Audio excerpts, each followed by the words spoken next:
नमस्कार, मैं हूं आदित्य और डीएनए एडिटर्स टेबल में आपका स्वागत है और मेरे साथ हैं तनवीर आजम जी। और आज हम बात करने जा रहे हैं हरियाणा चुनाव को लेकर। और हरियाणा राज्य में जो भारतीय जनता पार्टी है उसमें जो लगातार घटनाक्रम देखने को मिल रहे हैं, हम उस पर चर्चा करेंगे। खासकर जब वहाँ के पूर्व मुख्यमंत्री खट्टर को जब हटाकर नायब सैनी को मुख्यमंत्री बनाया गया तो उसका क्या पार्टी में इम्पैक्ट रहा, और इस विधानसभा चुनाव में इसको लेके कितना अधिक जो है उनके वोटों पे प्रभाव पड़ने वाला है। तो सर, क्या है जो खट्टर प्रकरण हुआ, उनको सीएम के पद से हटाकर नायब सैनी को बनाया गया, तो इसका क्या इम्पैक्ट रहा वहाँ की राजनीति में और भारतीय जनता पार्टी के भीतर? देखिए आदित्य, ऐसा है कि 2014 से बीजेपी वहाँ पे सत्ता पे काबिज है। 10 साल हो गए। अब पीछे पहले के जो 2014 से 19 तक था वो तो बीजेपी के अकेले की सरकार थी। जी जी। फिर ये दूसरा टर्म जो 19 से लेके अभी तक है, शुरू में ये मतलब अभी जनवरी दिसंबर तक ये बीजेपी के साथ थे। उसके बाद समर्थन वापस हुआ, लोकसभा के चुनाव जी हुए। जी। अभी भी बीजेपी की ही सरकार है, अल्पमत में है लेकिन सरकार जी चल जी। रही है क्योंकि अब चुनाव भी आने वाले हैं। बीजेपी ने एक काम ये किया था, जब अगर हम 2014 में जाएं, अगर आज से 10 साल पहले जाएं, तो जब बीजेपी पावर में आई उस वक्त मोदी लहर थी और मोदी जी लहर जी। में बीजेपी प्रचंड बहुमत के साथ हरियाणा में भी पावर में आई। तो उन्होंने हरियाणा की राजनीति में एक नया प्रयोग किया जी और क्योंकि उनके पास सीटें थी और वो बीजेपी उस टाइम नए नए प्रयोग कर रही थी और वो कामयाब हो रहे थे, तो उन्होंने एक प्रयोग ये किया कि उन्होंने वहाँ पे हरियाणा में, जहाँ पे जाटों का एक पूरा प्रभुत्व रहा है राजनीति में भी, बिजनेस में भी, हर जगह, मतलब जी हरियाणा, जी जी हम लोग जो बड़े हो रहे थे तो हमें तो ये लगता था कि भाई हरियाणा में सिर्फ जाट ही रहते हैं। जी जी जी, सबको बिल्कुल मतलब ऐसे ही लगता था। हमारे दर्शकों को भी ऐसे ही लगता होगा कि हरियाणा जाटलैंड ही जी है। जी हालांकि हरियाणा में दलित भी हैं, जी जाट जी भी हैं, मुसलमान भी हैं, जी सब जी हैं।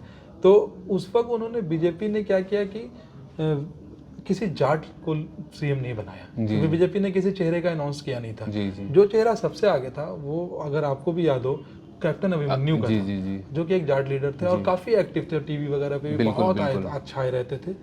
लेकिन उसके बाद बीजेपी ने एकदम, जिसको कहते हैं pulling the rabbit out of the hat, उन्होंने मनोहर लाल खट्टर का नाम सामने किया और उनको चीफ मिनिस्टर बनाया। जी जी जी खट्टर ना जाट थे, तो लोगों को बहुत हैरानी हुई। जी लेकिन जी क्योंकि पार्टी मजबूत स्थिति में थी, मोदी का जादू बिल्कुल सर चढ़ के बोल रहा था लोगों के ऊपर भी और पार्टी के अंदर भी, तो वो 5 साल की सरकार तो उनकी ठीक चली।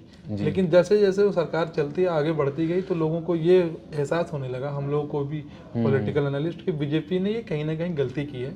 और वो उसका असर हमने 2019 के चुनाव में देखा, जब बीजेपी बहुमत से दूर रह गई। जी जी। सत्ता में आई जेजेपी के सपोर्ट से, लेकिन पूर्ण बहुमत से नहीं पूर्ण बहुमत से नहीं आई, तो क्योंकि जाटों का जो वो था वो बीजेपी से थोड़ा नाराज हो गए। बिल्कुल। फिर और वो जेजेपी का भी जो सपोर्ट मिला, कांग्रेस का जो जो 14 के बाद 19 में जो गेन हुआ वो भी इसी वजह से हुआ, क्योंकि कांग्रेस आप हुडा के साथ ही रही और हुडा जाट लीडर है।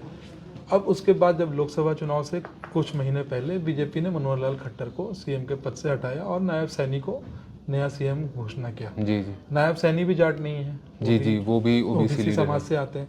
ये भी एक बीजेपी का एक्सपेरिमेंट है। जाटों से बीजेपी, जो जाट हैं वो बीजेपी से खासे नाराज चल रहे हैं, पहले ही चल रहे थे। फिर वो पूरा किसान आंदोलन का प्रकरण हुआ, रेसलर वाले जो प्रोटेस्ट हुए, जाटों को ऐसा लगने लगा कि हमारा रिप्रेजेंटेशन कहीं ना कहीं कम हो रहा है। जी। राजस्थान में भी जो टिकट जो पार्टी ने बांटा था लोकसभा में, उसमें भी जाटों को का रिप्रेजेंटेशन कम हुआ था, तो वो भी आफ्टर इफेक्ट जो है उसका भी स्पिल ओवर हरियाणा में आया। नतीजा ये देखने को आया कि जब लोकसभा के चुनाव हुए 10 सीटों में से 5 सीटें बीजेपी ने गंवा दी, 10 की 10 उनके पास थी, 5 सीटें गंवा दी। जाट बाहुल्य सीटें मोरलेस बीजेपी के हाथ से निकल गई। अब आप जो सवाल है कि खट्टर एक्सपेरिमेंट या नायब सैनी एक्सपेरिमेंट, मुझे लगता है कि ये खट्टर को हटा के, जो खट्टर की वजह से जो क्राइसिस की सिचुएशन क्रिएट हो गई थी, वो नायब सैनी को आने से उसमें बहुत ज़्यादा अंतर नहीं पड़ा। एक एंटी बीजेपी आजकल, एक पिछले 10 सालों में हमने देखा, नए प्रयोग करती है। इलेक्शन से जस्ट पहले चीफ मिनिस्टर को बिल्कुल बिल्कुल, ये देखने को जैसा गुजरात में उन्होंने भी किया था, उत्तराखंड में भी किया था, हर जगह उन्हें सफलता मिली थी। यहाँ हमें देखना होगा, सीएम हटाने के बाद ये पहला इलेक्शन है, यहाँ देखना होगा। लेकिन जिस तरीके के हालात जो ग्राउंड पे बन रहे हैं, उस पर मुझे नहीं लगता कि इस बार बीजेपी कांग्रेस के आगे निकल पाएगी। मुश्किल है क्योंकि जाट वोट कांग्रेस के पीछे अच्छे से लामबंद हो रहा है। बिल्कुल। मुसलमान वोट तो बिल्कुल है, खासकर जो वो मेवात का रीजन है, मेवात नू का जो पूरा इलाका है, वो भी पूरा, और मतलब एज अ होल जो एक देख रहे हैं हिंदुस्तान के अंदर भी देख रहे हैं। मैंने यूपी में भी ये बात देखी थी लोकसभा चुनाव में, जब हम लोग अलग अलग जगहों पे गए थे, कि मतलब माइनॉरिटी को ये लगने लगा है कि हमें कांग्रेस के साथ ही जोड़ने बिल्कुल, में बिल्कुल। फायदा है। शायद वही एक पार्टी है जो बीजेपी जी, को जी। टक्कर दे सकती है, फिर से वो एक फीलिंग आ गई है। बिल्कुल। तो फिर उसके बाद दलित वोट और ओबीसी समाज जी, भी जो है जी। वो भी थोड़ा थोड़ा पहले की तरह कांग्रेस की जी, तरफ जी। जा रहा है। बीजेपी का जाट का जो नॉन जाट वोट तो है बीजेपी के पास, जी, जी। लेकिन जाटों वाला वोट बीजेपी का घटेगा, ये तो जी। तय है। तो ये खट्टर साहब उनका लोकसभा- कोई ऐसे खट्टर साहब का कोई अपना वोट बैंक या ऐसा उनका कुछ, कोई वो ऐसे लीडर नहीं थे। वो कहीं ना कहीं उनको उतारा गया वो था। एक आरएसएस के बहुत पुराने जी, कार्यकर्ता थे और उनको बस उतारा गया था।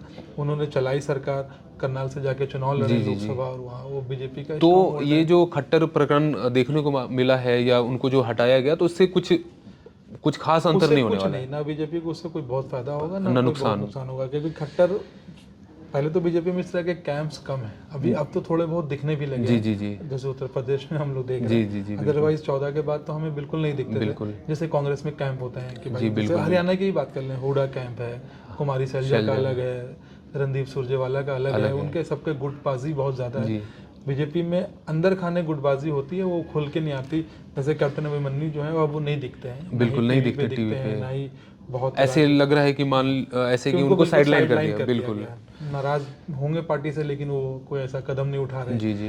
बीजेपी के में जैसे ये जेजेपी के भी जो 7 एमएलए छोड़ के गए जी, जी। जो पार्टी को, तो उसमें से जो हमारे पास खबर है उसमें से ये है कि तकरीबन 5 कांग्रेस से लड़ेंगे चुनाव। क्योंकि उनको लग रहा है कि इस बार कांग्रेस के साथ जाना उनके लिए ज्यादातर लीडर्स को यही लग रहा है, ज्यादातर बिल्कुल। लीडर्स को, क्योंकि वो देखिए जैसे बहुत सारे लोग बोलते हैं मौसम वैज्ञानिक, most of the leaders they are मौसम वैज्ञानिक। जी। वो स्वर्गीय रामविलास पासवान के लिए हम लोग ऐसा हाँ, बोलते थे सब, लेकिन सारे लीडर्स मौसम को भांप लेते हैं उनका पहले। काम है, वो दिन भर ग्राउंड पे रहते हैं। उनको जिनको मौका मिल जाता उनको है, पता चल जाता है कब ज्यादा इज्जत मिलने लगी, कब किधर का रुख मुझे है, हवा लगता का है रुख कि, है। खट्टर साहब को हटाना या नायब सैनी को लाना, क्योंकि नायब सैनी भी कोई ऐसे बहुत बड़े मास लीडर नहीं है। बिल्कुल। Hooda any given day, Bhupendra Hooda उनसे बड़े लीडर हैं, उनसे बड़े चेहरे हैं, नायब सैनी से बड़े चेहरे। जी। जो भी सीटें हैं और जो भी वहाँ पे आएगा वो सिर्फ और सिर्फ मोदी के ही चेहरे पे आएगा। मोदी का जादू कितना चलेगा कितना नहीं, ये देखना होगा। लोकसभा में तो उतना नहीं चला जितना 14 में या 19 में फॉर डैट मैटर चला बिल्कुल, था। बिल्कुल। थोड़ा सा जादू, मोदी इफेक्ट थोड़ा सा तो कम हो रहा है, ये तो हम लोग सब देख जी, ही जी, रहे जी, हैं। बिल्कुल। तो इस बार के चुनाव में मुझे लगता है कि खट्टर का होना ना होना बहुत ज़्यादा इम्पैक्ट नहीं होगा।